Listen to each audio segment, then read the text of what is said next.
What's going on, viewers, and once upon a time fans, and welcome to Steel Curtain Media. Today we are here to talk about Once Upon a Time for the first time for Season 5, Episode 1, The Dark Swan. My God, oh my gosh, I really love this episode, but there were a lot of revelations, a lot of big things that happened throughout the episode, so I'm going to try to fill this in as shortly as possible, because as I said, there was a lot that happened.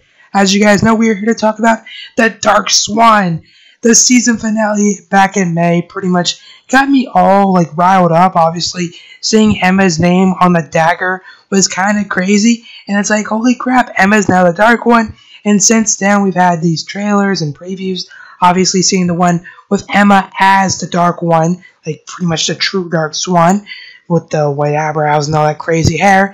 It was kind of interesting since we're pretty much going to see her gradually get to there, but this episode was kind of almost offsetting.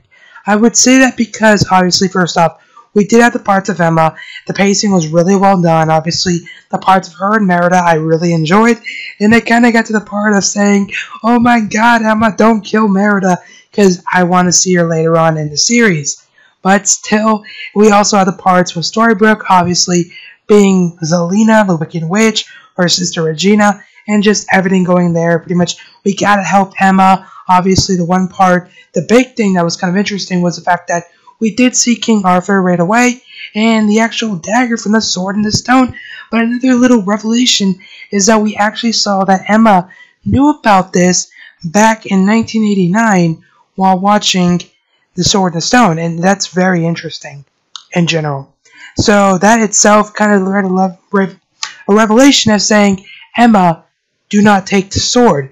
And I have a very big theory right now. Obviously, if you guys did watch the episode, spoiler alert, the actual Dark One dagger is almost half of the sword of Excalibur. When Arthur was actually removing the sword from the stone, I was looking at the design and saying, holy crap, that's part of the dagger. And it just makes total sense now, as he said to Emma, that you cannot be the one to pull the sword out. And that's kind of interesting because it's almost like a prophecy. Obviously, Emma herself right now is dealing with the trouble as being the Dark One and going down this road of darkness. But what would happen if she would combine Excalibur with its missing piece, aka the dagger? Does that mean that's what's going to drive her to the breaking part? Because at the end of the episode, obviously, we saw a 6 weeks time skip after they arrived in Camelot, and they have no idea what's going to happen, or what actually did happen.